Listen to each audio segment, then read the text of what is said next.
back like we Let's never go. left. It's Double Move Sports. What is it? 10 days till football. And in celebration of 10 days, we're going to do a 10-team draft. I know a lot of you guys are in 10-team leagues. It's not really Alex and I's forte. We're in 12 and 14-team leagues primarily. But we know a lot of you guys are in 10s, and the strategy changes a little bit in a 10-team versus a 12 and a 14. So we want to get into some of that, guys. As always, if you have any questions, whether that's trades, drafts, you name it, hit us up on Twitter at Double Move Sport. And Alex, you ready for this? I'm ready for it. 10 days as of the time of this recording. By the time you're listening, it might actually be 7 or 8, 9, maybe even less than that. So super excited to get into it. I know there's a ton of drafts happening this week. And guys, fantasy football is officially here because today, at the day of this recording, is the 31st of August. It's been nuts. Leonard Fournette was cut this morning. There's holdouts with Kamara, Joe Mixon, like mystery migraines, maybe a holdout. So football is officially here. This is a reminder of how crazy things are going to get this year. So without further ado, let's jump into this mock draft. I'll set up the stage here. It's PPR, 10-team, like Stef said. Quarterback, 2 running back, 2 receiver, tight end and a flex, and a defense, and 10 bench spots. So the draft is loading now. We're going to have random draft positions. Stef, looks like I'm at the 6 and you are at the 9 overall. So, nice. You might miss out on that top running back tier. Maybe not. Maybe you'll be tempted to go with one of these elite quarterbacks or tight ends, but we'll see how this draft board falls. And let's talk real quick, Alex, the difference in mindset from a 12 or a 14 into a 10-team league. You want to talk about that real quick? Yeah, absolutely. In a 10-team league, you really want those elite players. You want that value above replacement. So, for example, in a 12 or 14-team league, you might not need a Lamar Jackson or a Patrick Mahomes because there's plenty of good quarterbacks. We're in a 10-team league. Everyone's going to have like a pretty even quarterback unless you have one of those top guys really setting you apart. I'm saying same thing at the running back position. Like if you have McCaffrey, Barkley, Kamara, one of these top guys, you are really going to set yourself apart. And most of these rosters are going to be fairly deep. So those mid-tier guys like the Marlon Macks of the world, the Tevin Colemans, they don't necessarily inspire me in 10-team leagues because you really are shooting for upside here. Every team is going to have a decent amount of depth. There's going to be a little bit more depth on waivers as well if you need to pick somebody up. So in 10-team leagues, I'm typically swinging for the fences and getting someone that really can win a week over, an RB3 or an RB4 in a 12-team league because the difference between Alvin Kamara and a guy like, Chris Carson could really make the difference in a 10-team league. Totally agree. And still, even within that, we still have to play kind of the games within a game in terms of, getting all the running back value while we can, getting that early. But in a 12-team also, guys are more likely to fall to you because there's less picks in between each one. So it'll be interesting to see how these teams play out.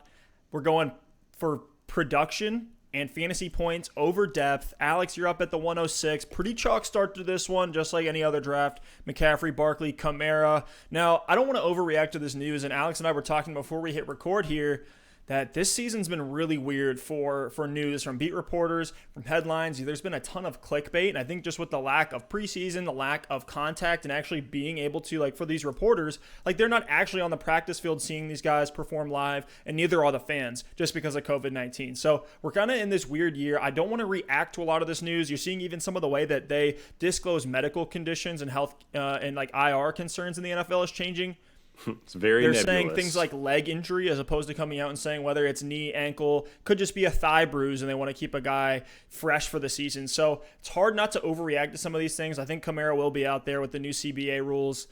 He's going to lose a lot of money. Yeah, and who knows? By the time you're watching this, he could already be back at practice or have a new deal. So Steph and I both believe he'll be out there. But to his point, you don't want to overreact to too much right now. Like Narrative Street, Le'Veon Bell is getting a lot of press right now, and it does concern me. I might use that as a tiebreaker, but I'm not taking him off my board because of some of the rumors unless something super concrete actually happens there. So without further ado, let's get into this draft. McCaffrey, Barkley, Kamara, Thomas, and Elliott off the board. I'm here at the 106, and I'm already thinking about this 10-team league. Dalvin Cook's on the board.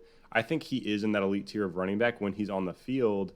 Steph, I will say, in 12 and 14 team leagues, we've seen running backs flying off the board. So our strategy's been you got to get one in round 1 or 2, no doubt. And maybe even round 1 and 2, maybe round 1, 2, and 3.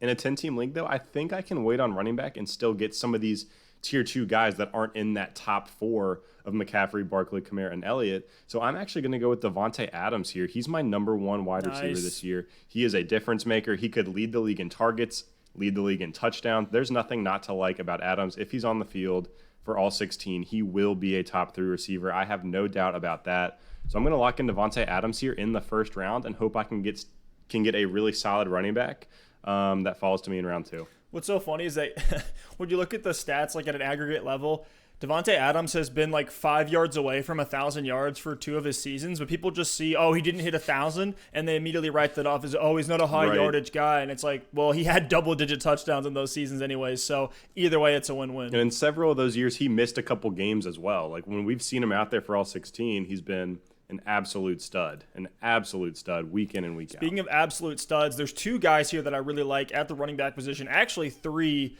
but just with some of the injury worries and stuff, I'm moving Sanders down below the other 2. I love Clyde Edwards-Helaire and I love Austin Eckler.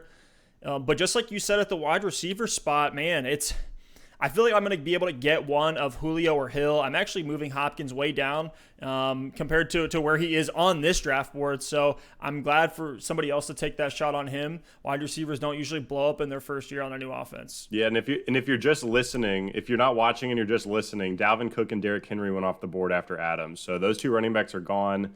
And Stef is really in this almost second tier of running back unless you want to put CEH up there, and there's a lot of value at wide receiver. So I'm kind of with your mindset, Stef. I'm actually really curious to see what you're going to do here because this would be a tough one for me. I think I am going to go CEH, make it easy on myself, secure a guy that literally could finish as the RB1 this year. Double-digit touchdowns, easy, receiving work, everything. And none of his backups really scare me. So I'm going to go CEH here. I've been high on him even when he was drafted just because the situation is so good.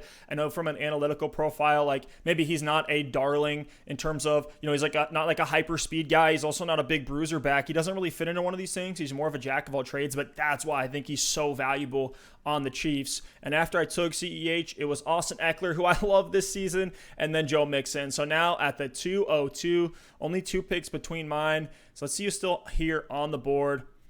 At running back, Miles Sanders is there, but I can't fade Julio Jones, man. I really can't fade Julio. Lock it in. They're going to throw a ton. I don't think there needs to be much analysis here. He's top 12 literally every single season over the last 6 or 7 seasons.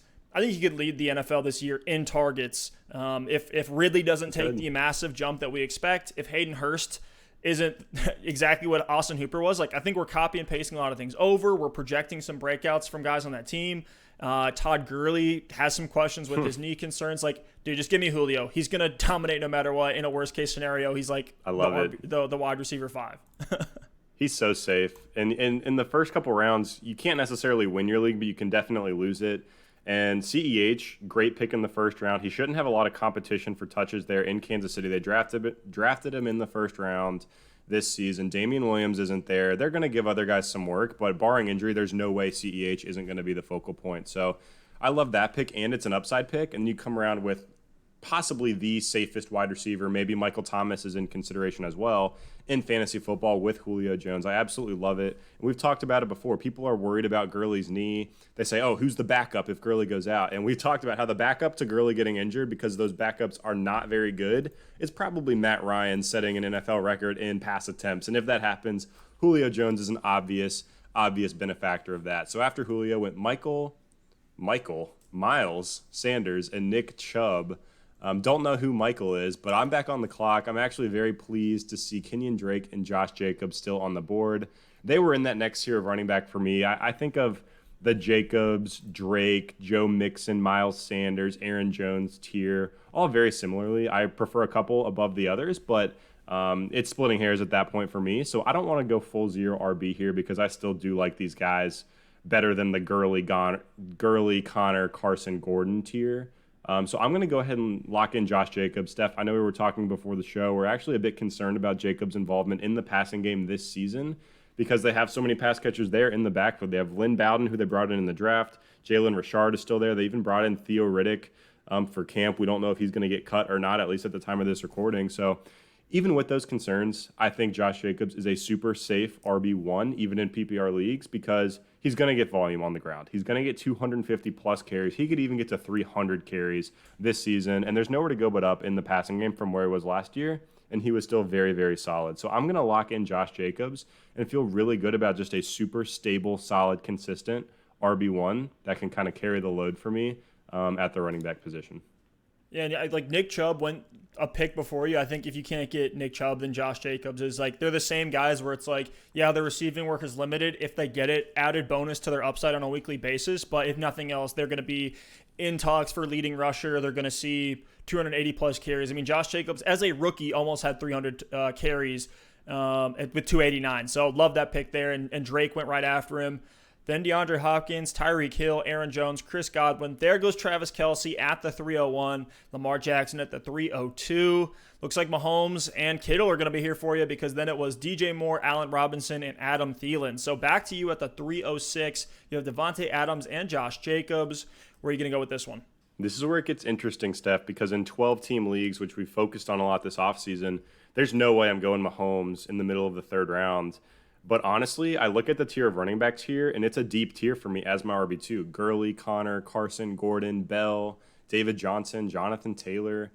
That's like essentially the same tier of guys for me. And yes, I do prefer a couple over the others. I probably prefer, even with some of the narratives going on right now, Bell. I prefer Gurley, even with some of that risk because of his upside amongst that group. But I'm not going to be super disappointed if I end up with Melvin Gordon instead of Todd Gurley. So I think one of those running backs is going to come back to me. And then at the receiver spot, Kenny G is very tempting. I think he is a little bit of a tier above some of these other guys. But honestly, Patrick Mahomes at the quarterback position, to me, is so separated from the rest of this group. Mahomes and Lamar, to me, are at the very top.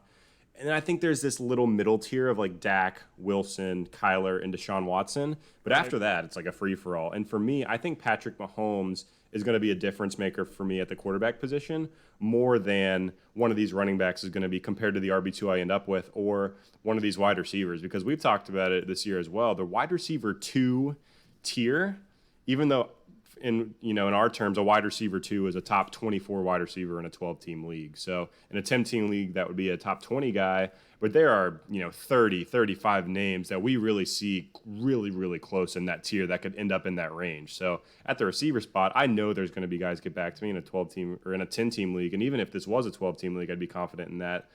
So that's why I'm actually going to go Mahomes here. I'm going to lock it in, go an early quarterback. I'm also really interested to see how this team ends up, see if the quarterback in the third round makes me too thin at the running back or receiver spot. But I'm excited about it. Jacobs, Adams, and Patrick Mahomes, what a start to this draft. And I'm praying, and it worked out because, you went quarterback, and I think you can stream the quarterback a little bit easier, but at that tight end, that's a little that's a position where it is tougher. A little more difficulty to stream it. And Kittle falling to me in the back of the third. You think of, Kelce going to 301. I'm getting Kittle 8 spots later, and these guys are just as easily could flip in terms of who's the tight end 1, who's the tight end 2. So this is actually pretty easy for me. It's going to be Kittle. With some of the turmoil that they've had in the receiver room in San Francisco, with Brandon Ayuk being hurt, Deebo Samuel coming off a foot injury. He actually was reportedly on the field recently, sprinting around, looking solid. So he actually might be out there week 1. Either way, though, I don't expect him to be at his peak when the season starts. And then, man, who knows who else is there? It's Kendrick Bourne, Dante Pettis. So Kittle is going to be the one stalwart option. Could just totally eat all the targets that Jimmy G has to throw. So I'm going to go Kittle here and get a difference maker at the tight end spot and really not have to worry about streaming tight end. Yeah, and after Kittle went Kenny G and Mark Andrews. So Mark Andrews only 2 picks after George Kittle. I think Team 10 here had the same mindset as you, and you probably just sniped them. But you're back on the clock, and you still have a ton of value here at running back, at wide receiver. Where are you going to go with this pick? So this is an interesting one. At running back, we got Todd Gurley, James Conner, Chris Carson, Melvin Gordon, Le'Veon Bell, David Johnson. So that's that tier for me of those RB2s, but something I've been considering a little bit more and more. And last year, I think we kind of got lucky, and there's been a level of recency bias creeping in here for fantasy players, which is, a lot of the running back 2s hit last year or blew up. Whereas typically they have a higher bust rate, running backs in that 16 to 24 rate than we probably want to admit. And we're seeing a lot of those things kind of creep up. And you can see Fournette as a perfect example, a guy that I was extremely high on, loved taking him, even reached on him in some places in the early third because I just thought the volume was going to be there. And there's no question that, he wasn't going to eat because his skill set on that offense, I think, was going to be fine and give you pretty close to what he had last season when he was the RB6. So I was having him, in that 13 to 14 range, but he got cut. So now it really just comes down to the landing spot for him. You can see on this board, he's extremely, extremely low,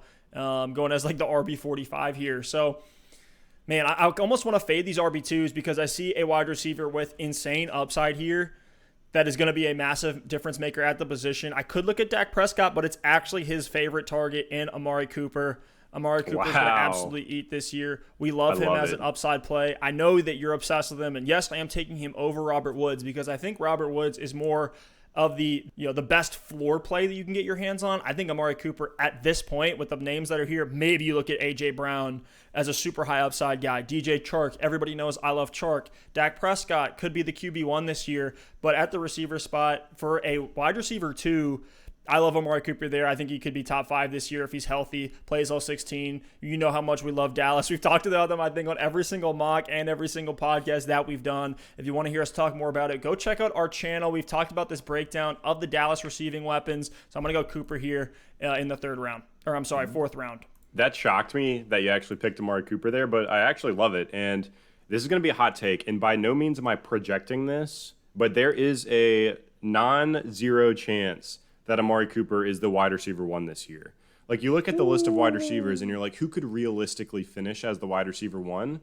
And while it's very unlikely, I think there is a range of outcomes where Amari Cooper in this Dallas offense, maybe the defense really struggles like we expect, and they're throwing the ball a ton. CeeDee Lamb and Gallup can divert some of that attention away from Amari, and then he just breaks out. We've seen him have huge, massive games in the past. Who knows? If this season he stays healthy for all 16, maybe he puts together 1 or 2 more of those really boom games, and maybe his floor isn't quite as low this year. If he can put together a 16-game, stretch of just a little bit more consistency, there is a world where he's the wide receiver 1. I would give it like a 1% chance, but it's possible. And even if we're not talking the 1, I think there's a pretty good chance he finishes in the top 5 or the top 8. You got him at a great value here in the 4th round, and he's a guy who can win you your week. So after Cooper did go Robert Woods and Juju Smith-Schuster, I'm back on the clock. My gamble paid off. After that first big running back tier, there hasn't been a running back in a round and a half. So here I am with my choice. Wow. I'm going to go with Todd Gurley for a lot of the same reasons. Yes, there's concerns with Gurley. And who knows? He could get hurt. The knee might not hold up. But if Gurley's healthy, he is going to get a massive workload in this offense. They came out and they said 15 to 25 touches a game. If some of that is receiving work in a PPR league, that could be huge. Again, Gurley, there's a lot of risk involved, and he's a player where he could literally end up outside of the top 30 at the position. But his upside is actually probably top 5 if he gets the workload and he's getting involved in the receiving game a lot, and this is a good offense.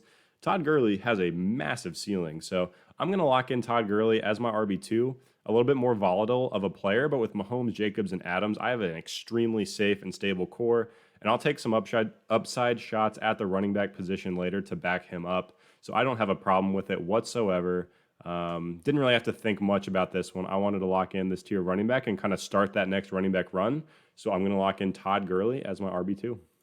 Nice. And there's going to be plenty of names like Jonathan Taylor's, like DeAndre Swift and Cam Akers type guys that you're going to be able to grab later. And after you took Gurley, it was A.J. Brown, Chris Carson, David Johnson, Calvin Ridley. Leonard Fournette did go here in the 4th. So, guys, we can't really, we don't have any control over this. This is just what Fantasy Pros Mock Draft Simulator has here. Just pretend that's a different running back. And then he went Zach Ertz at that turn there. Cooper Kupp, Terry McLaurin, James Conner, and Jonathan Taylor went after that. And so back to you at the 506. You have Davante Adams, 2 running backs with Josh Jacobs and Gurley, and you scooped up Mahomes there as well. So you're probably looking at a wide receiver too, and I'm going to bet there's some pretty nice names here left. Yeah, I would have actually loved to have Zach Ertz if he fell to me. I think Ertz, well, his people are giving him crap for last year, but that was a weird situation. Philly had just about everybody hurt. There was a stretch where he was getting double teamed all game long, and he still put up a really solid season because of volume. We look at Philly this year, they're already struggling with some injuries. So Ertz, I think, is in line for another massive, massive target number this season. So I would have loved to have Ertz. He didn't fall to me. And I think there's a couple names at the tight end position I can kind of stack up on later, and one of them is going to hit. So I am looking at wide receiver. Chark, Lockett are 2 guys I'm looking at here. I'm sorry if I'm sniping you, Steph, but I'm going with the boy DJ Chark with the Fournette cut. I'm not buying into it a ton. Like, oh, they cut Fournette, so now they're going to throw the ball even more. I think they were going to throw it a ton regardless. This is going to be a bad football team. They trade I don't want to botch the pronunciation, but Yannick Ngakoue to the Vikings. So that only weakens their defense even further. Yannick Ngakoue, man. Elite defensive end. Now he's on the Vikings.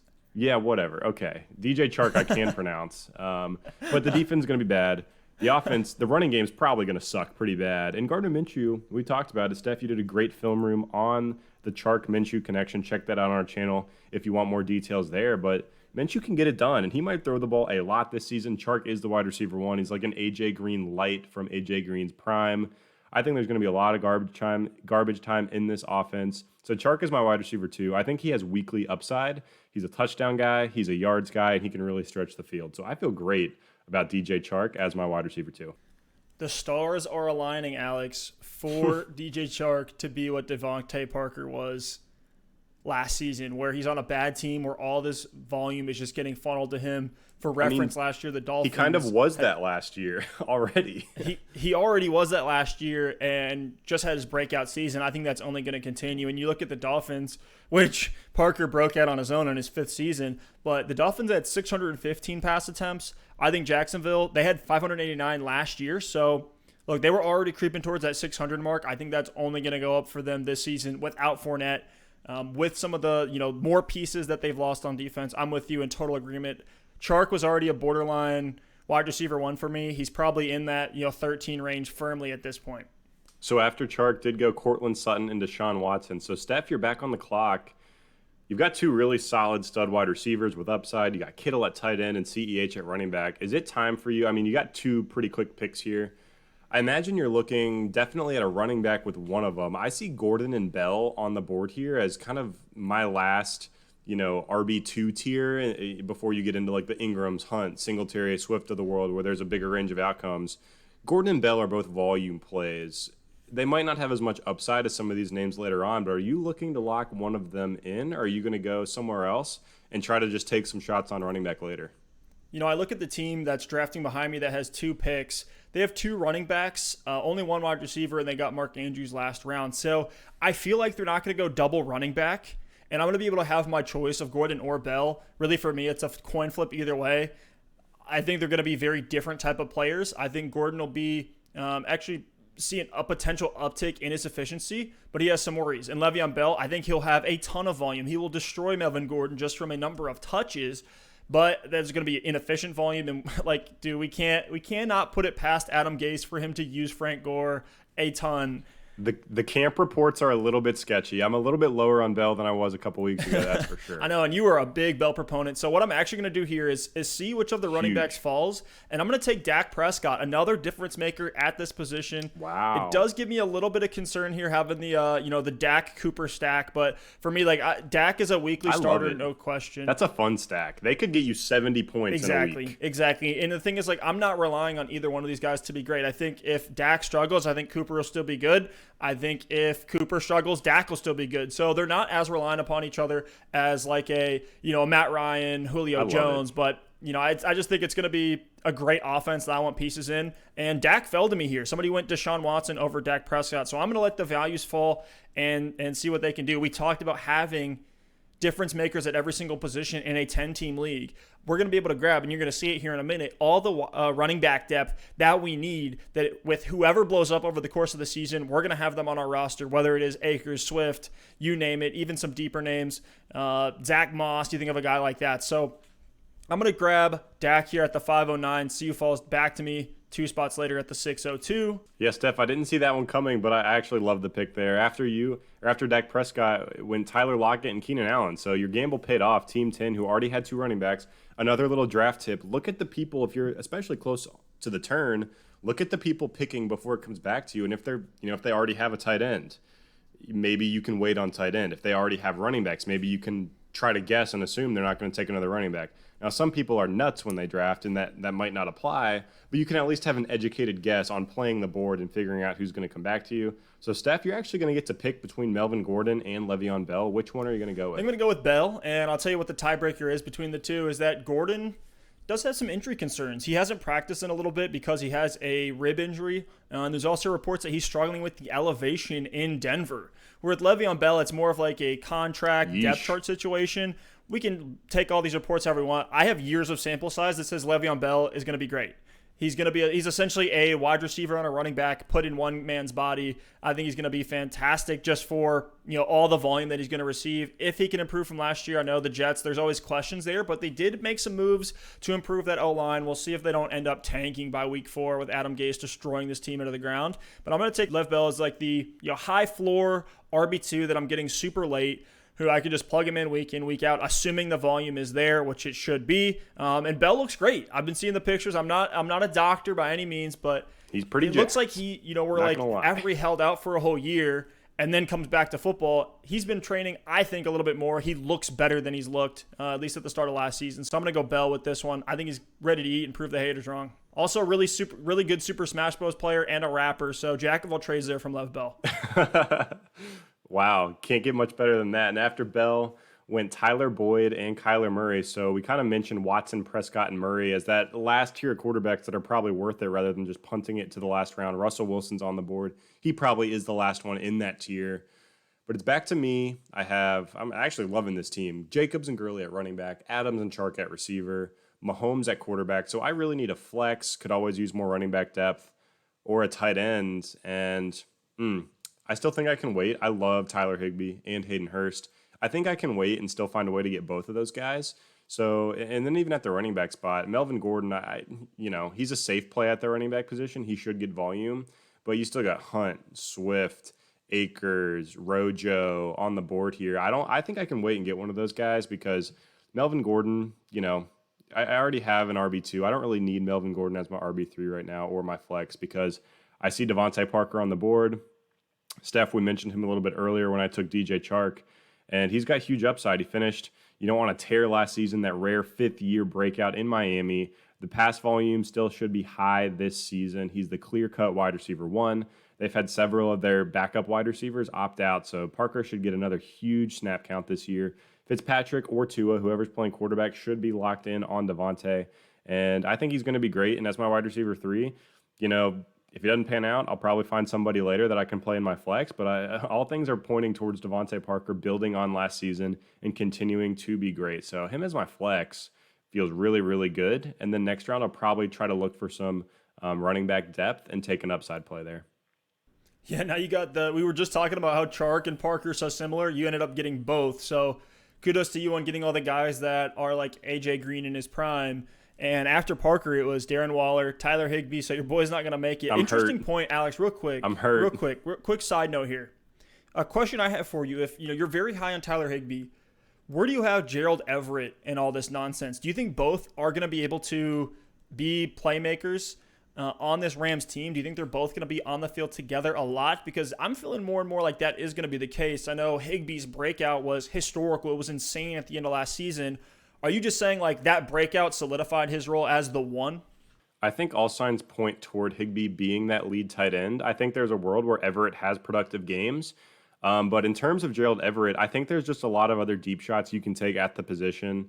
TJ Hawkinson, Noah Fant, Jonnu Smith, even Blake Jarwin, Ian Thomas. Some of these guys you can get incredibly late in drafts.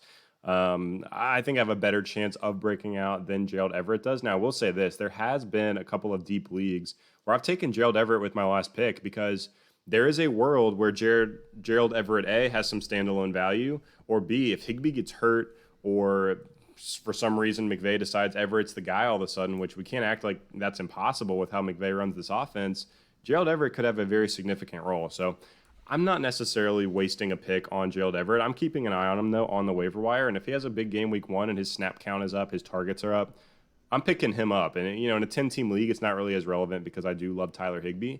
But in deeper leagues, I have no problem scooping Gerald Everett up off the waiver wire or with my last pick. It's a perfect situation where if your draft ends and you can drop your defense or kicker if you have those in your league, scoop up Gerald Everett. It didn't cost you a pick. You can kind of wait and see what some reports look like as we get closer to this season. Maybe someone gets hurt and you can move him to your IR slot and keep Everett on your bench. But I just love keeping an eye on him. Definitely something to consider and think about. But still in this draft, there's just no way. In a 10-team league, there's just no way I can get myself to draft him when there's other breakout options at the position. Just interested here. I think Everett could be a thorn in your side on all the Higbee love. But anyways, you're back on the board here. We had 3 QBs go. Actually, 4 quarterbacks went. 2 tight ends went, and then 4 receivers. Will Fuller, DK Metcalf, Stephon Diggs, and Marquise Brown. All the guys in that mini tier here, Russell Wilson went a few picks after you took Parker. So it's back to you at the 706. You have 2 running backs, 3 wide receivers, and a quarterback. So tight end is one you could be looking at. There's probably a pretty big tier break here. Probably not going to look at Evan Ingram or Hunter Henry at this point.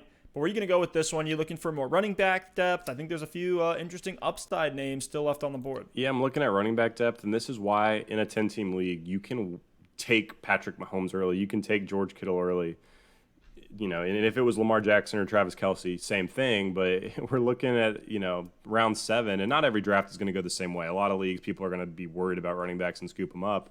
But Melvin Gordon is still on the board. Mark Ingram, Kareem Hunt, Singletary, Swift, Akers. There's so much depth at the position. I'm going to lock in Melvin Gordon. I passed on him last round because I said I didn't need him as my RB3, but we're here in round 7. I took Todd Gurley, who has a little bit of risk. I'm just going to lock in Melvin Gordon. I think there's an upside player at the position I can continue to wait on. So I'm going to lock in the incredible value here in Melvin Gordon. He should be a very consistent RB2 this year, assuming health. So this one's kind of a no-brainer. This is kind of where you let the draft board come to you. Don't go into your draft saying, I'm going to go running back, then receiver, then running back, then tight end, because you never know how the draft is going to fall, and you don't want to pass on tremendous value. So don't really have to think about this one that much. It's just a screaming value here in the 7th round, and I feel really, really good about that one. Nice. After you went Gordon, it was T.Y. Hilton and then Cam Akers. So I was definitely going to pull the trigger on Akers no matter what if he fell to me. I know we just did a whole podcast with a pretty long segment about DeAndre Swift versus Cam Akers, but this DeAndre Swift injury news, I know I'm trying not to overreact with every fiber of my being, but it's a little too much now where they're saying Keyshawn's going to be the guy out there to start the game in week 1.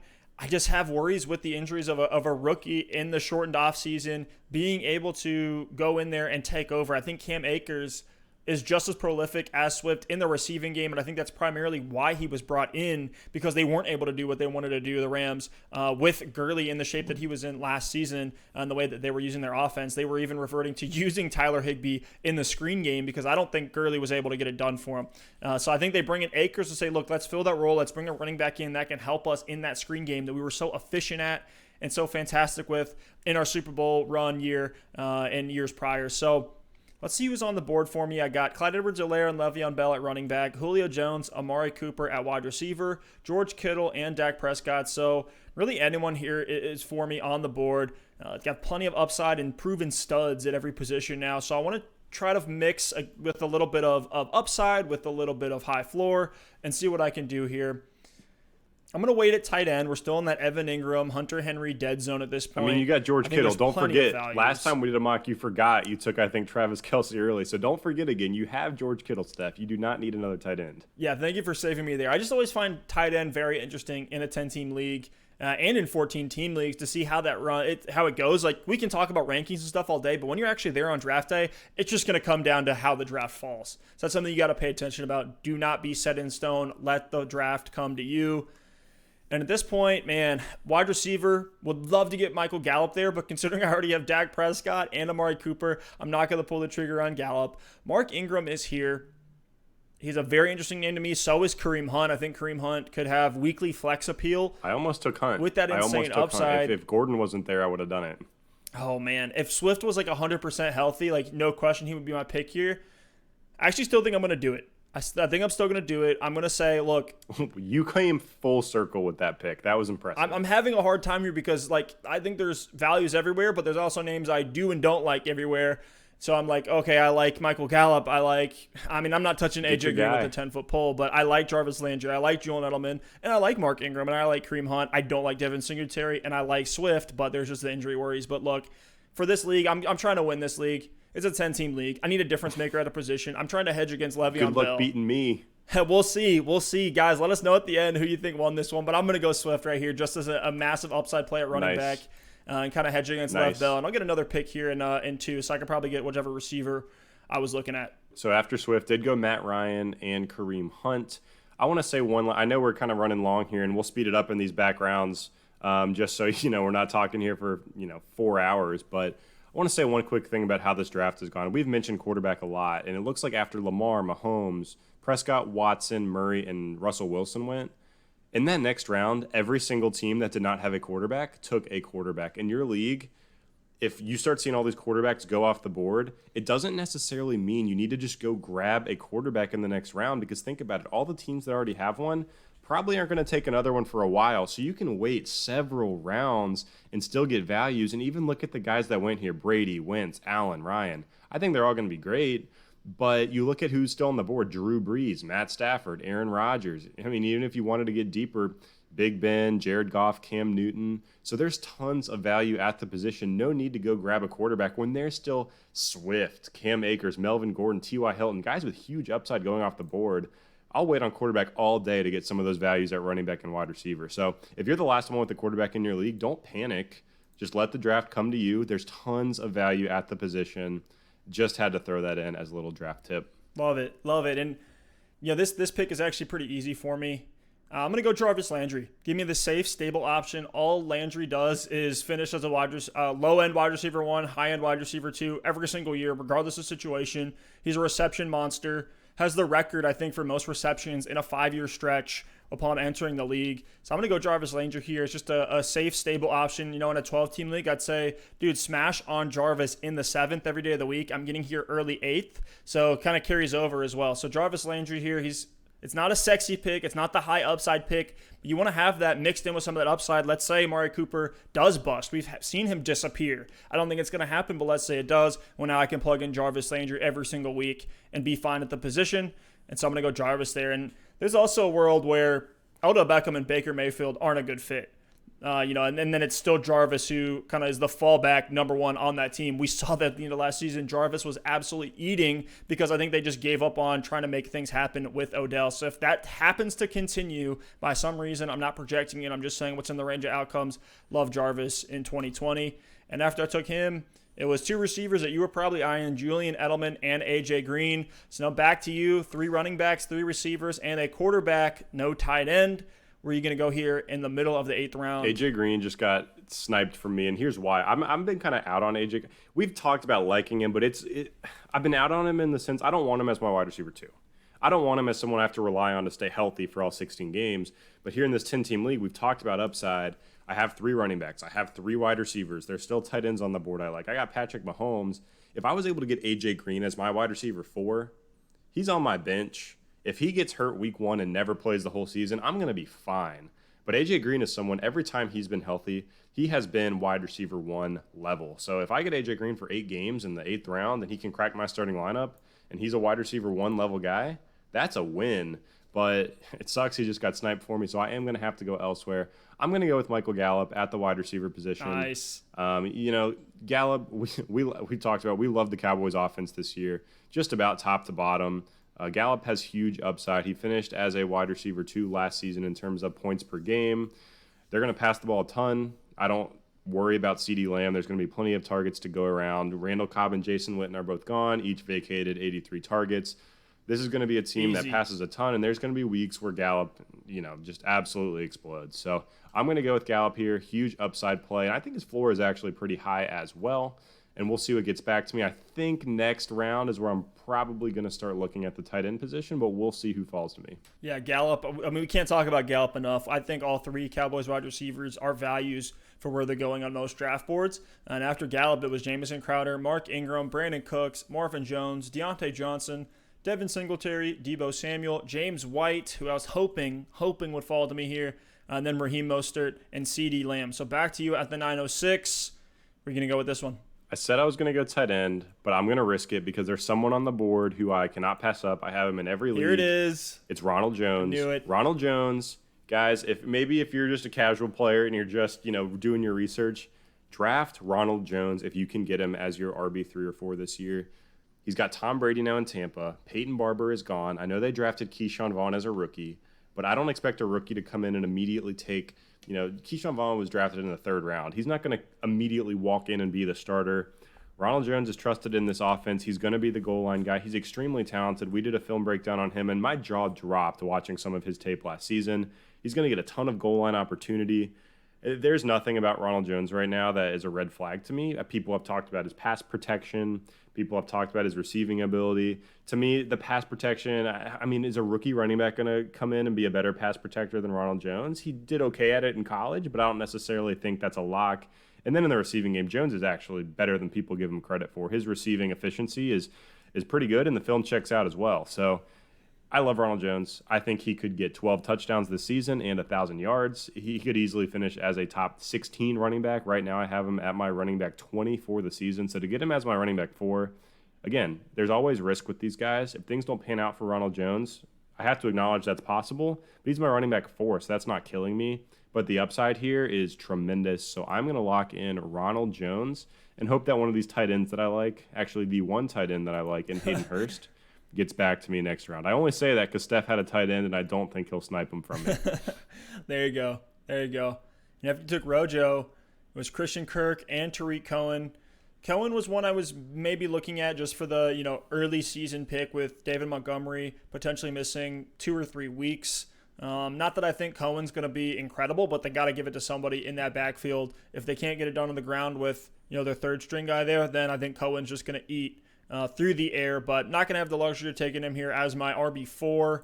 So let's see who else is here at the running back position. So David Montgomery is there, Jordan Howard's there, Matt Breida is there, Phillip Lindsay, and J.K. Dobbins are there. The one clear upside shot here is J.K. Dobbins. I think he'll fall back to me in a few picks, so I'm not going to look at him right now. I already have a quarterback and a tight end, even though I think there's tremendous value at QB with Breeze, Stafford, and that's why you wait. I mean, even Rodgers and if you don't get one of the top guys, that's why you wait. Exactly.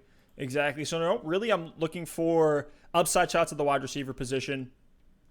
Names that are here are Sterling Shepard, John Brown, Anthony Miller, Emmanuel Sanders, and Darius Slayton and Golden Tate. So essentially all 3 wide receivers on the Giants. Shepard comes in with some of his own worries. And really, like I said, I'm looking for an upside pick here. I just got the safe, stable option in Jarvis Landry. So I want a guy that if he breaks out, he could have a monstrous season. And I think it's going to be Darius Slayton. He had 4 massive games last year. If those can become a little bit more consistent, I know the schedule is a little bit rough to start out, but that should just add to the losing game scripts that the Giants are going to be in 2020, especially early on. I will not be surprised at all if through the first 4 or 5 weeks, people are saying that, Danny Dimes needs to get sat because they're just going to be in some awful game scripts early on, games against the Bears, games against the Steelers. So, yes, those are tough defenses, but I think if it's going to happen, if I'm going to take an upside shot at this point, this is kind of the dead zone of receivers. I don't really like any of the names that are here. So I'm just going to go with Slayton as a guy that, look, he could emerge and be the new king of New York. Well done, Steph. So it looks like after your boy Darius Slayton, Preston Williams came off the board, and then Jordan Howard. So you talked about it. Are you going to lock in J.K. Dobbins here with that upside in that Baltimore offense? I think I am. It feels like, maybe it's Kenny who drank a little bit too much before the draft started. Somebody threw in a fatty lip in before he hit the start on that draft board. Jason is getting wild on draft day. He's buzzing. He's feeling it. And Brian, we're talking to you. And they end up taking all the rookie running backs because they're feeling spicy. It turns out I'm that team in this particular draft here. But being able to get J.K. Dobbins in the 10th, I know I have Clyde Edwards-Helaire and DeAndre Swift, but in this 10-team league, man, you got to get the upside. J.K. Dobbins is the last running back baby. left. Let's go. Last running back left, and if for whatever reason, whether he gets hurt, whether they want to try to make that switch. The Ravens do. Maybe they were in some winning game scripts and just want to see what they got in Dobbins with some garbage time. I mean, they drafted the guy in the second round. There's about a 40 to 50% chance that he hits this season, just looking at running backs taken in the second round the last few years. And running backs have been falling more and more. I think a couple of years ago, Jonathan Taylor and Cam Akers and guys like that would have gone in the first round, but just the way the year played out, they fell, and I think people are putting less and less of a premium on running backs in the league because you're seeing, Raheem Mostert and Damian Williams carry teams to the Super Bowl. So I'm going to get J.K. Dobbins here as the last upside shot. Again, I'm just trying to get a guy that can win me a league, and he's really the last one that I see that's not, yes, he is contingent on some issues with the starting position. I think Gus Edwards is scary there, but if Dobbins, for whatever reason, just can't get on the field, then no sweat. He's my RB4. He's on my bench. I can just keep him there. Awesome. And after Dobbins went Montgomery and Matt Breida. I actually don't mind taking Montgomery there. He's hurt. We don't really know. I've heard 2 to 4 weeks with that injury. I'm not going to try to be a doctor here, but it really seems like the team is pretty optimistic. And with the timing of when it happened, he's going to miss, maybe 2 to 4 games in the regular season. I'm not going to try to say that for certainty. It could be longer. You just never know how guys are going to recover. But if Montgomery gets back going in this offense, and after 4 weeks, maybe he's worked in week 3 and 4. If he has 12 games of health and he's the starter, I think Montgomery at this point in the draft, if he's your RB4, RB5 is a great value because he's going to be a stable starter once he's back out there. He might not have the upside, but to get that kind of volume in this point in the draft, you can take the injury dip and get a player like that. Even Deebo Samuel went in round 9 in this 10-team league. So I think that's, a decent play as well. I'm on the board. I'm not going to wait any longer at tight end. I love Hayden Hurst this year. I know I have Todd Gurley. I don't care. Falcons are going to pass the ball a ton. Hooper was the tight end one last year before he got hurt. Hurst, I think, is a more explosive player than Austin Hooper. They're not bringing in Hayden Hurst to block. They gave up a second-round pick to go get him. He's going to have a big role in this offense. Falcons are already saying he is an every-down player. Matt Ryan loves him. To me, Hayden Hurst is a lock for a breakout, and I don't know why he's not getting talked about more. So I'm locking in Hayden Hurst, getting that tight end, and feeling pretty freaking good about this starting lineup right now. And we'll see who gets back to me as another upside shot here in the 11th round. It looks like Lindsey went off the board after Hurst, followed by Duke Johnson, Justin Jefferson, Henry Ruggs, and Niners D. Round 11, we saw Sterling Shepard, Evan Ingram, Austin Hooper, Jonnu Smith, and John Brown go. 11th round, I could really go anywhere here. I could go running back or wide receiver. None of these wide receivers are really inspiring me right now. So at the running back position, I see a lot of these high-value handcuffs. I'm going to go Latavius Murray here. We talked about it a little bit at the beginning of the show, but the Kamara contract situation, he is holding out. Steph and I both expect him to be out there. By the time you're listening, he might already have a deal or be back out on the practice field. But regardless, if Kamara's out there, Murray is still a high-value handcuff. We saw him get some time last season, and he was the RB1 while he was the starter. So I feel good about drafting Latavius Murray here as a strict upside play, and just take the gambles. Start rolling the dice and get guys who could actually crack your starting lineup or potentially win you a league, and I think Latavius is one of those guys. Nice. Neff took Latavius. We had Gronk and Hunter Henry go. I'm interested in your Hurst pick. I know we've talked about Hurst a lot. It's to me he's all situation based. If you believe in the Falcons having to throw a ton, Hurst is a great pick there. I don't know. I think Hooper's getting a little bit faded this year. Part of just being on Cleveland, being the third option, but he is the cemented third option. Camp reports on Hooper have been great. So I think we may be overvaluing Hurst just by a little bit. I know you're higher on him than I am, but nonetheless, in the 10th round, if you're going to take all these guys are upside shots, nothing is guaranteed with Jonnu Smith, Gronk, Hunter Henry, Evan Ingram for sure. So just go with the best situation of what's on the board. Can't blame me too much for that Hurst pick there. Wow, we're talking about situation. Jared Cook is still there. Jared Cook, I think, is being slept on. The Saints have come out and said that he was banged up last year and they want him to be a pivotal piece of their offense. So don't mind Cook in that situation as well, though he did fall a round later, almost 2 rounds later. And I'm sitting here at the back of the 11th round. We got 4 picks left. One of those is going to be a defense. So these are just bench upside flyer guys, maybe some floor plays depending on what that value can be. I got Jarvis Landry as a floor play, and that's about it. The rest of the guys are either proven studs or upside names, so I may consider some floor options here. At wide receiver, Anthony Miller, Emmanuel Sanders. Golden Tate would be a great one, but I already have Darius Slayton. I'm not trying to hold on to 2 Cowboys and 2 Giants. Let's see who else. Jalen Reagor, he's coming into the year hurt. It looks like a shoulder injury. He's another guy who's going to miss a couple weeks to start the year. You totally hate to see that in a rookie who should be using this time to get familiar with the playbook, get more reps with the first team. And so with that said, I'm going to take, let's see how many running backs I do have because I do like Zach Moss. I got 1, 2, 3, 4. Look, I'm going to take You never have enough running backs. You can, and I'm about to have 5. I think 5 is the right number in terms of how many you want to have on your team. Look, I keep saying I'm the guy who's going to take all the rookie running backs. One of these guys is going to explode, and I'm going to have the largest probability to have that one on my roster when he does. I think Zach Moss could actually get more work this year than Devin Singletary in that offense. It's a team that wants to be, a ground and pound offense. They're not going to be like a Falcons or a Chiefs where they're this high flying, tons of efficient, deep targets downfield. We know Josh Allen's not the most accurate guy in the world. And there's word that, with them bringing Zach Moss in, bringing Stephon Diggs in, they don't want Josh Allen to rush as much this season. And he had 9 touchdowns on the ground. I expect some of those to go to Moss. And if Moss happens to emerge here, maybe he's the guy over Singletary. They brought him in to take over this Frank Gore gritty between the tackles role. And if Zach Moss excels there, let's say he starts breaking some plays off to the house, I think he could be fantastic. He was a great prospect at Utah. He's had some injury risks in college, but let's see here when splitting the load. Maybe he takes over and he's the guy. I don't want him on my team. I like it. That's a good gamble there. And after Moss went Anthony Miller. and Tevin Coleman. So, Steph, you're back on the clock here. Where are you going to go? It's upside time. You're going to take a 6 running back? It sounds like no, but I mean, is quarterback in play for you? Are you willing to take a second one in a 10-team league, or are you continuing to look at the receiver and tight end spot? I am willing to take upside shots late at tight end and quarterback in a 10-team league, but they better be, insane upside guys. The only one that I really see there that checks the box for me would either be Cam Newton or Joe Burrow. Outside of that, it would be Hawkinson or Fant. Knowing I have Kittle, I'll probably stay away from him and even go with a deeper name like a Chris Herndon, or maybe even like an Ian Thomas if I'm going to go for those upside names here. The rest of the guys are going to be on waivers, so I'll have my opportunity to put a bid in for him later.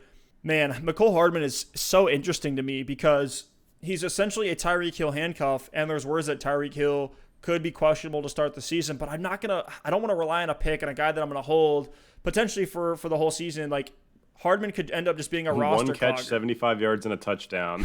Good luck. He's going to be a roster clogger, and I'm not trying to play DFS in my 10-team redraft league. So what I'm going to do, I can't believe I'm going to do this. I'm going to take Deshaun Jackson. I'm going to take Deshaun Jackson as a super I like upside that. shot. With Rager having the question marks, it's like why not just get the proven option? Look, I don't expect Deshaun Jackson. He's the wide receiver 1 in a good offense. Exactly. It's funny that based on the expert consensus ranking, he's super far down. But like, dude, at this point, I don't care about ADP. I don't care about rankings. I'm taking my dart throws, and I feel confident that, especially to start the year, I'm not expecting Jackson to be on my team for 16 weeks, but Deshaun Jackson is going to be a perfect guy to start the season with, beat everybody to the waivers, and get that upside shot there at the receiver spot. Essentially all I'm going to go for here. So I'm going to take Deshaun Jackson, and then I got 2 picks left. One's going to be a defense. And after I took him, it was Noah Fant and Kerryon Johnson. So, Alex, back to you. Dang. Were you looking at KJ there? I want to Noah Fant. I keep getting sniped. I want to Noah Fant as another upside guy just in case Hayden Hurst doesn't work out. So with that being said, sheesh. Hawkinson? I'm gonna go with another high value handcuff at the running back position. This will be my 6th running back, but I don't care. You can never have enough. There's going to be receivers I can pick up off waivers. I'm going Alexander Mattison in Minnesota. I know Dalvin Cook's there. There's still all these weird rumors that there could be a contract situation brewing, and he might not want to play. So I don't know all the details about that. Schefter has been very, very cautious about Dalvin Cook, even though he did report. So I'm going to go Alexander Mattison. Cook also has injury concerns. I'm just going to lock in another running back and give me a couple really deep upside guys on my bench at the position where if they took over, they could crack my starting lineup. And after Madison went Marlon Mack, Drew Brees, Darrell Henderson, Antonio Gibson, and Sony Michel to close out the 12th. Round 13, Keyshawn Vaughn, Chase Edmonds, Tony Pollard, Emmanuel Sanders, and Jared Cook. So I have one more bench spot and a defense. I want to take another flyer at tight end. There's several guys there I like. I'm just going to lock in Blake Jarwin. Ooh. I'm going to go TJ Hawkinson. He was the 8th overall pick just a year ago. Detroit should throw the ball a ton. He was dealing with injuries last year. Stafford is back. Hawkinson, add him to the end of my bench. If he sucks, he sucks. I cut him. I'll just lock in another upside shot because tight end probably is my weakest position right now with only Hayden Hurst there. So I will take TJ Hawkinson, and then I'll snag a defense here in the next round. But Steph, after Hawkinson went your boy Boston Scott and Steelers D. This is your last positional pick. Who is it going to be? I love the Hawkinson versus Jarwin debate. I think those are closer than most realize. I have Jarwin as a low-end tight end 1, but it's like essentially just pick your poison of all these dart throw tight ends. I know guys love Hawkinson, guys love Hooper.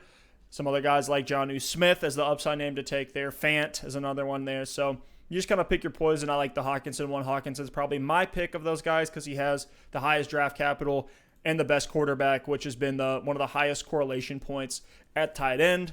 But let's see who I'm going to go with in the back of the 13th round. Wow, look at this. Matt Stafford there still. So who knows? I probably didn't even need to take Dak Prescott. Could have gotten some other, running backs there. Like running back, only have CEH and Le'Veon Bell as my starters. Yes, I love the upside and names like that. But, man, with Matt Stafford here in the 13th round, probably didn't need to take Dak. But, yeah, I'm going to go another upside wide receiver here. I got Deshaun Jackson last time, and he's really the upside, deep target name. Another guy I like who's going to be what I think a uber-efficient, heavily targeted slot receiver, which is going to be Randall Cobb. They've already said he's going to play the slot. We know Fuller and Cooks and Stills all have their own injury worries to worry about. So, look, they're going to have enough guys that they can rotate on the outside positions. So I can have Randall Cobb there in the slot as that safety valve If him and Watson can get a chemistry going, and I do expect Randall Cobb, a almost 10-year veteran in the league, to be able to read defenses and be able to get open against zone or man coverage. So I'm going to grab Randall Cobb there. The icing on the cake is that he has the Chiefs as a matchup in week 1. I think that's going to be a super high-flying game. That's the first game of the year, so get hype. We get a playoff rematch in that AFC. It's Texans versus the Chiefs in Arrowhead. It's going to be insane, bro. Buffalo Bills went after him. Then Aaron Rodgers. So now I'm picking my defense. Let's see who's here. I'm not going to deliberate on this one too much. And really what I'm looking for when I'm grabbing my defense is I always stream defense. You don't want to get locked in on a guy. Even the best defenses can get destroyed by a great offense. You even look at like the Patriots last year. Struggled against the Ravens. Like there's just some offenses that no matter how good the defense is, they're going to struggle and they're not going to be guys that you want to start. And defenses can hurt you because it's pretty easy where in the wrong game script, they're going to give you negative points. So I'm going to go with the Eagles here. They have the Washington team in week 1. They've been probably my favorite streaming defense to start the year. They have some pretty easy matchups after week 1 as well. So I'm going to scoop them up. Again, it's just a stream play. I know the Ravens defense is better. I know the Patriots defense is better. And the Saints may have quietly one of the best defenses in the league this year. But I'm going to go with Eagles as my fantasy streamer for week 1. After Eagles went Matt Stafford and the Patriots D. I'm on the clock. This is a homer pick a little bit, but they also have a really good defense. I'm going with the Colts D. They get Jacksonville week 1. Love that. Who knows what Jacksonville's going to look like this season. Colts defense is also pretty freaking good themselves. Picked up DeForest Buckner and Xavier Rhodes this offseason. Didn't really lose anybody. So I'm going to go Colts D and wrap up this draft. Love the way these teams turned out. Dude, we killed it, man. These 10-team leagues, like every team is going to be loaded. But let's take a look at our rosters. I think the one thing I would have done differently, and then I'll ask you what you would have done differently, is the Dak Prescott pick. I know he's a difference maker at the position, but at quarterback in a league like this, like there's probably going to be streamers that are going to outperform Dak Prescott on a weekly basis. I mean, no guarantee that I'm going to pick the right one, whereas Dak Prescott secures me that. But it's interesting. There were probably some other names at that pick that I could have gone with, like Tyler Lockett, like Cortland Sutton, like Jonathan Taylor wasn't available. Would have loved to have him as an option, but a guy in that range where if you're in a 10-team league and you see names like that, don't go quarterback, go with a running back or a wide receiver. But Alex, what would you have changed if you can go back in time and change something about this one?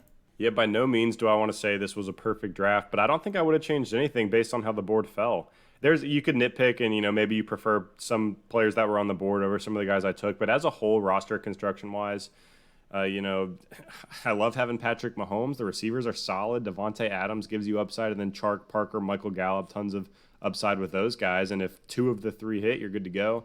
At the running back spot, I feel like I do lack a little bit of upside. I have Jacobs, Gurley, and Melvin Gordon as my top 3. Gurley does present some upside, but Jacobs with the lack of passing game work is a little bit concerning. But I mean, even having Ronald Jones and some of these high-value handcuffs, Latavius Murray, Alexander Mattison behind him aren't bad. Tight end, I've got Hayden Hurst and TJ Hawkinson. So I guess if I could go back, maybe I would have traded out one of these running back 3s or wide receiver 4s or something like that for a better tight end. But at the same time, I mean, I would have been taking Tyler Higbee or Darren Waller if I didn't get Hayden Hurst. I don't think I could have gotten into the Mark Andrews, Zach Ertz tier. So all in all, I think I like the way the draft turned out. And if I was going into the season with this team in a 10-team league, I'd feel pretty confident. So nothing glaring for me other than maybe some more upside in a couple of different spots. Well, guys, thank you all so much for listening and watching. If you like what we do here, go crush your draft. Crush your draft. Good luck. Hit us up with questions in the comments. Keep them coming. You can also hit us up on Twitter. Sometimes YouTube can get a little overloaded. So at Double Move Sport on Twitter, you can find us on there. We post threads and graphics and stuff like that on our Twitter that can help you season long as well. Lastly, if you like what we're doing here, please hit that like button. It helps us so much. And hit that subscribe button. We're making a huge push. Thank you to everyone who's given us a sub here lately. And we'll see you next time. Let's go. Let's go. Peace.